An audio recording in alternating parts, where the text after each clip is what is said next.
Red leather, yellow leather, red leather, yellow leather, red leather, yellow leather, red.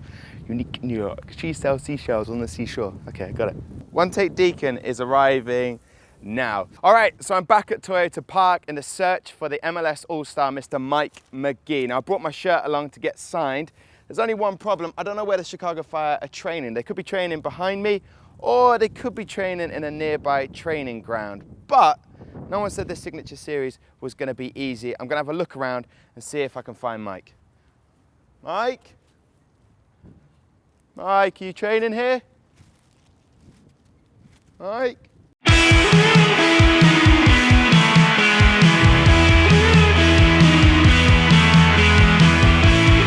Hold on.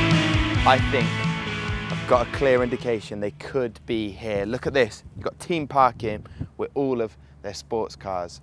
Do you know what? I've got a feeling they could be training here. All I got to do is be patient and sit this one out.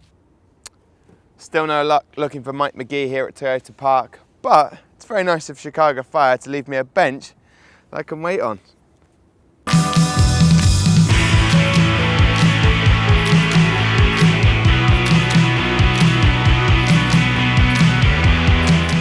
There's Mike Magee. Sorry, Mike.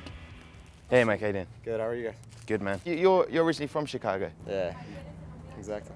And now you've returned after quite a long time on the road, traveling around MLS, New York Red Bulls, LA Galaxy, and this season you finally managed to trade back and get to your hometown, right? Literally moved away 13 years ago, and then, finally found my way home, so it's definitely nice. And obviously you've scored more goals this season than I think you've ever done in your MLS career, so that, what do you attribute that to? First and foremost, it's the first time I'm playing forward, I think. New York put me at left mid, and LA I played left mid, so it's nice to be closer to the goal. Yeah, and let's talk about the MLS All-Stars. I travelled down to Sporting Kansas Stadium, Sporting Park, to watch you. Was that your first MLS All-Star call-up? Yeah, it was my first one. I thought it was pretty awesome. Yeah, and how do you find out as a player that you get a call-up? You know what? It was halftime of a Fire game, actually. They were announcing it during halftime of our game against KC. And I knew they were going to, so I took a glance up at my dad, and he gave me a thumbs up, so it was unique. And they must feel a little bit of pressure when they're sat in the stadium cheering you on, and were they at the Cup game? They were there, yeah. I think I feel most of the pressure knowing that, we need to win, or else, I'm going to hear it from my family and friends. The banter is, we'll pick up a little bit if we're not doing well, so yeah. I have to win, and I have to score. Oh, I'm glad you're using the word banter as well. It's a UK thing that we're trying to ease out gently, but is it just come over here, banter? Oh, banter? Robbie Keane was the one I think I took it from. Yeah. And he was one for banter. So when you found out that you were going to play for the MLS All-Stars, that must have been a nice feeling, right? Yeah, it was a good feeling. It was a little bittersweet because, I found out at halftime of the game we were down 2-1 in, so, I was more focused on the game, but it was obviously something that was on my radar, so it was nice to just get it off my back and know that I'd done it and get on with my business with the Fire. Does that give you a boost as a player? Obviously, the MLS All-Stars, the fans pick, and also some of the coaches to represent who's playing the best at the moment. Yeah, I was part of that fan pick, so that's pretty cool. Knowing that there's all the guys that they could pick, and they chose me. So to be in that company, with guys like Henry and Wando, and even if just for one game is it's humbling. Did you look at the lineup and think, oh, I know that guy pretty well, I know this guy can hang up? Because Omar Gonzalez, you would have played out with LA, and Robbie Keane was going to play, but he got injured as well, so...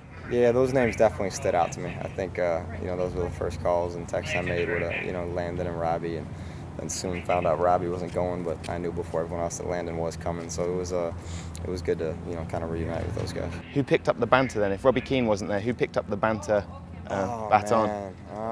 Nah, we lacked one. Robbie sets the bar, so there's no making up for what he brings. And what was it like playing AS Roma? It was cool. I mean, they pretty much battered us, but it was a.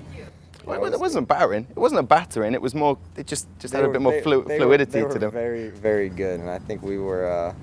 I'm not saying we would have beat them if we were on our game, but we were looking pretty lazy and like guys had some wine in them. Now let's talk about the MLS just quickly.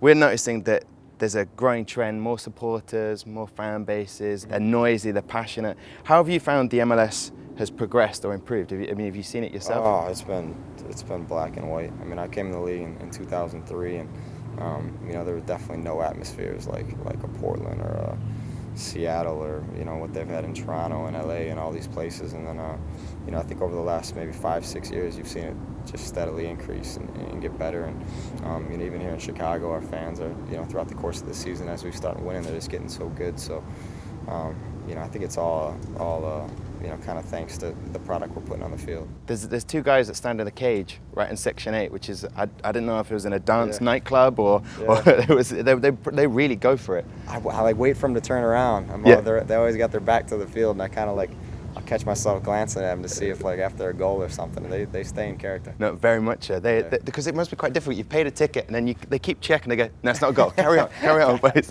And then we got to the end of the half, and then the shirts came off, and they were sweaty. They were really. They're great. They've been really great. How far can the MLS go in terms of?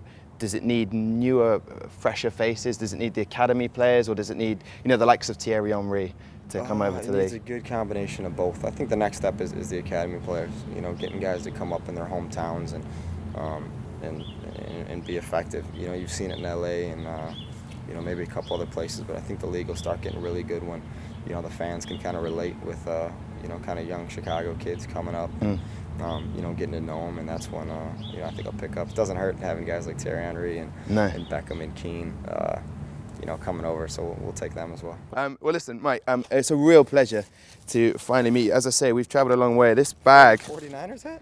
That's my team. I'm sorry. Is that bad? I'm a Bears fan, man. Oh, well, that's good. We'll see you. 49ers got a good team. Got a great team. Your quarterback wears a Dolphins hat, though. But hey, Jay Cutler, he's going to throw a few interceptions. I'll be watching those on the highlights again. Yeah. Can I possibly get you to sign? I mean, look how battered this bag is. This has gone from Kansas. Yeah, we'll put it down to travel. Here we go. Right down here, cool? Yes, please. Thank you very much, mate. My pleasure.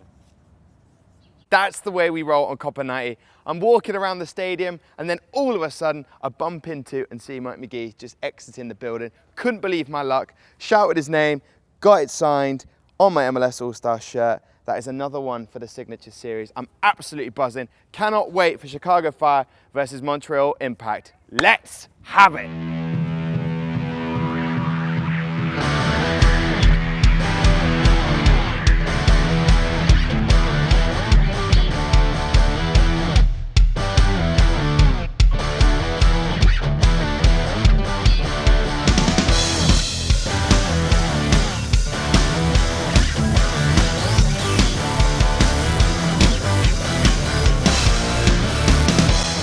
The Chicago Fire versus Montreal Impact was going to be a different game. It's the dog days of soccer. Today, all fans of Chicago Fire can bring along their dog and park them up for $10 a ticket per dog, and they can watch the game as well, only in America.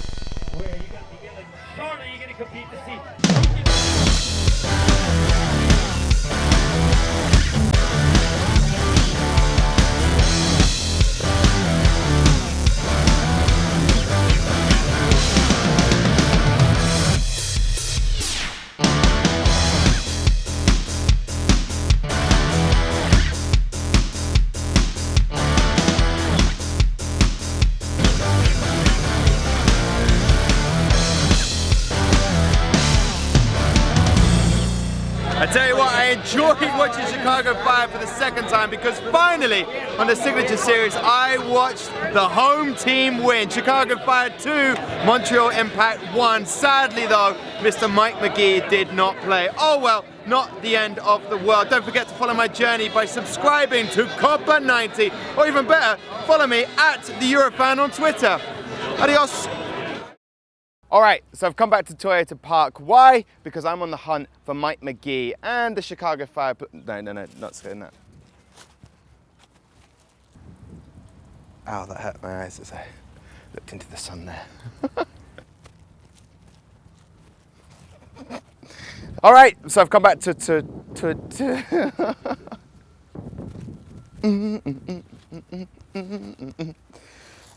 good. You're already looking and that you don't. No, I wasn't. Oh, you were. You've got that look. You've got that look in your face. Don't know what that means.